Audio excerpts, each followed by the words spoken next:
আসসালামু আলাইকুম সুপ্রিয় দর্শক, শুভেচ্ছা জানবেন। ভেনেজুয়েলার প্রেসিডেন্ট নিকোলা মাদুরোকে একটা অভিযান চালিয়ে তুলে নিয়ে গেছে যুক্তরাষ্ট্র এবং যুক্তরাষ্ট্রে তাকে বিচারের মুখোমুখি করার প্রস্তুতি চলছে। এই ঘটনা নিয়ে অনেকেই অনেক কিছু বলছেন। এখন প্রশ্ন উঠেছে যে ডোনাল্ড ট্রাম্পের এই পদক্ষেপ আইনগতভাবে কি বৈধ? আন্তর্জাতিক আইন কি বলে?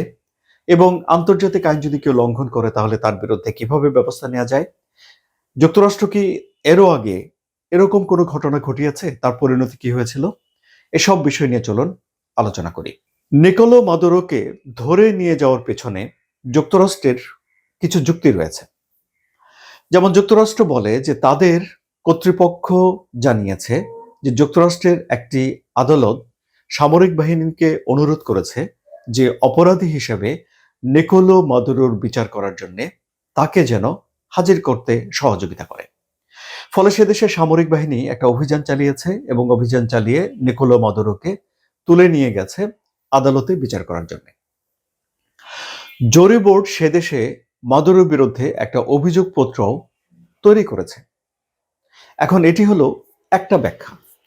এই ব্যাখ্যার কিছু সমালোচনা আছে এবং কলম্বিয়া বিশ্ববিদ্যালয়ের একজন আইনের বিশেষজ্ঞ এটির সমালোচনা করে তিনি পত্রিকায় একটা স্টেটমেন্ট দিয়েছেন। যে স্টেটমেন্টে তিনি বলেছেন যে একটা ফৌজদারি অভিযোগের উপরে ভিত্তি করে কোনো একটা দেশের সরকার পরিবর্তন করে ফেলা বা কোনো একটা দেশের সরকার প্রধানকে তুলে নিয়ে যাওয়া এটি ঠিক বৈধতার আওতায় পড়ে না বলে ওই বিশেষজ্ঞ মনে করেন এবং তার কথা আন্তর্জাতিক গণমাধ্যমে প্রকাশিত হয়েছে আমরা দেখতে পাচ্ছি।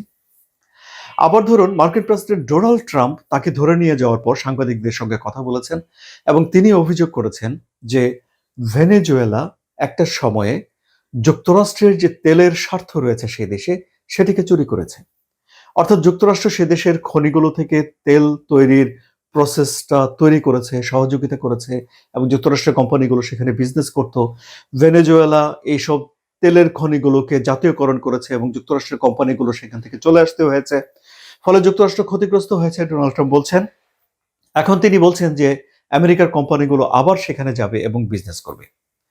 যতক্ষণ পর্যন্ত না যুক্তরাষ্ট্রের কাছে যোগ্য মনে হয় এমন একটি সরকার ভেনেজুয়েলাতে বসার আগে পর্যন্ত যুক্তরাষ্ট্রই ভেনেজুয়েলা পরিচালনা করবেন বলে ডোনাল্ড ট্রাম্প এক ধরনের কথা বলছেন, ইঙ্গিত দিচ্ছেন। তাহলে দেখা যাচ্ছে যে এই অভিযান এখানে শেষ নয়, বরং ভেনেজুয়েলা পরিচালনা করার একটা দীর্ঘমেয়াদী প্রসেসের শুরু হওয়ার ইঙ্গিতই ডোনাল্ড ট্রাম্প দিচ্ছেন। সুতরাং এখন ডোনাল্ড ট্রাম্পের বক্তব্য এবং ওই যে আইনগতভাবে বিচার করার জন্য মাদুরোকে আটক করার বক্তব্য, দুটো বক্তব্য আসলে মিলে না। ফলে এখানে এই ঘটনার একটা আইনগত বৈধতা অবৈধতা এসব বিষয় নিয়ে বড় পরিসরে একটা আলোচনা শুরু হয়েছে বিশ্লেষকদের মধ্যে, যে আলোচনার প্রতিফলন আমরা বিভিন্ন গণমাধ্যমেও দেখছি। এমনিতে সুপ্রিয় দর্শক, আন্তর্জাতিক আইন অনুযায়ী কোনো একটা দেশ আন্তর্জাতিক সম্পর্ক থাকা অন্য একটা দেশের উপরে বল প্রয়োগ করতে পারে না। কিন্তু এর আবার কিছু ব্যতিক্রম রয়েছে। যেমন ধরুন জাতিসংঘ যদি সিদ্ধান্ত নেয় যে তারা কোনো একটা দেশের উপরে বল প্রয়োগ করবে তাহলে সেটি বৈধ, বল প্রয়োগ করতে পারে।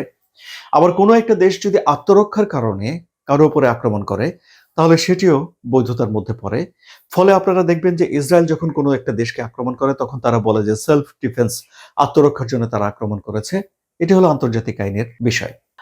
আবার ধরুন যুক্তরাষ্ট্র যে এবারই প্রথম এরকম কাউকে অন্য একটা দেশ থেকে তুলে নিয়ে গেল তা কিন্তু নয়, এর আগেও তারা করেছে। যেমন ধরুন লিবিয়া থেকে তারা বেশ কিছু সন্দেহভাজন অপরাধীকে ধরে নিয়ে গেছে, কিন্তু সেখানে একটু ব্যতিক্রম আছে। সেখানে ধরে নিয়ে যাওয়ার আগে লিবিয়ার যে সরকার তার কাছ থেকে যুক্তরাষ্ট্র অনুমতি নিয়েছিল, কিন্তু মাদুরোকে তুলে নিয়ে যাওয়ার আগে কিন্তু কারো কাছ থেকে কোনো রকম অনুমতি নেয়নি। বরং সেপ্টেম্বর থেকে ভেনেজুয়েলার উপকূলে যুক্তরাষ্ট্র তাদের যুদ্ধ জাহাজ বাড়াতে থাকে, সামরিক সরঞ্জাম সেখানে বাড়াতে থাকে।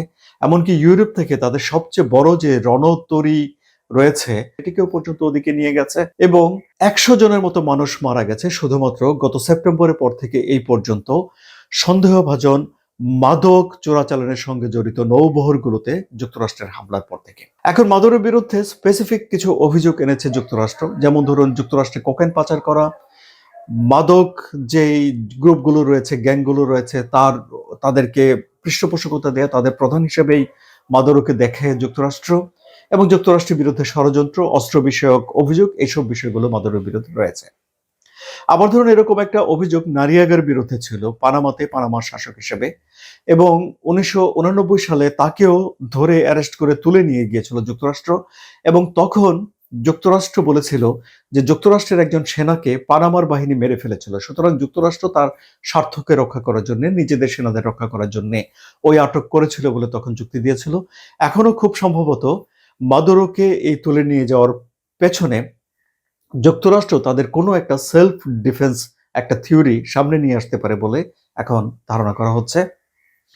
আবার ধরুন এই যে নারিয়াগাকে তুলে নেওয়ার আগেও সেখানে একজনকে শাসক হিসেবে স্বীকৃতি দিয়েছিল যুক্তরাষ্ট্র, এবং তার সঙ্গে আলাপ আলোচনা করেই তারা নারিয়াগাকে তুলে নিয়ে এসেছিল। কিন্তু মাদুরোর ক্ষেত্রে আবার ব্যাপারটা ভিন্ন।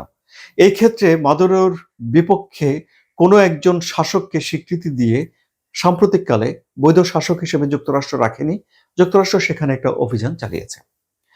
আমেরিকার সংবিধান স্পষ্ট করে বলে দিয়েছে যে যুদ্ধ ঘোষণা করতে হলে সেখানে আমেরিকার যে আইনসভা বা পার্লামেন্ট রয়েছে সে পার্লামেন্টের অনুমোদন লাগবে। আবার আমেরিকার যে প্রেসিডেন্ট তিনি সে দেশের সশস্ত্র বাহিনী সর্বাধিনায়ক, মানে সব বাহিনীগুলোর তিনি প্রধান। সব বাহিনীগুলো তার আন্ডারে তার নির্দেশে পরিচালিত হয়। ফলে রিপাবলিকান থেকে প্রেসিডেন্ট হলেও ডেমোক্রেট থেকে প্রেসিডেন্ট হলেও তার দুই দলের প্রেসিডেন্টরাই সীমিত পরিসরে বিভিন্ন সময়ে সামরিক অভিযান চালিয়েছে, এবং যুক্তি হিসেবে তারা বলেছে যে যুক্তরাষ্ট্রের স্বার্থ রক্ষা করার জন্য তাদের জরুরিভাবে এই অভিযান পরিচালনা করার দরকার ছিল। এখন তাহলে যতই এই ডোনাল্ড ট্রাম্পের এই অভিযান এবং মাদুরোকে তুলে নিয়ে যাওয়া নিয়ে আন্তর্জাতিকভাবে সমালোচনা হোক না কেন, ডোনাল্ড ট্রাম্পের বিরুদ্ধে আন্তর্জাতিক আইন লঙ্ঘন বা লঙ্ঘন নয় এরকম বিষয়ে কোনো ব্যবস্থা নেওয়ার জন্য কোনো প্রতিষ্ঠান বা বডি ওরকম ভাবে কিন্তু নেই। ফলে এজন্য আইনগত কোনো ঝামেলায় ডোনাল্ড ট্রাম্পকে মুখোমুখি হতে হবে এরকম সম্ভাবনা খুবই কম। বরং এর কূটনৈতিক প্রভাব কি পড়ে, কোন দেশ এটিকে কিভাবে দেখে, এবং বিশ্বের বিভিন্ন দেশের ভিতরে কি ধরনের প্রতিক্রিয়া হয় সেগুলো বোধ করি এখন গুরুত্বপূর্ণ হয়ে উঠছে। আলোচনা কেমন লাগলো সুপ্রিয় দর্শক? যদি ভালো লাগে তাহলে সাবস্ক্রাইব করে চ্যানেলের সঙ্গে থাকবেন। ধন্যবাদ সবাইকে।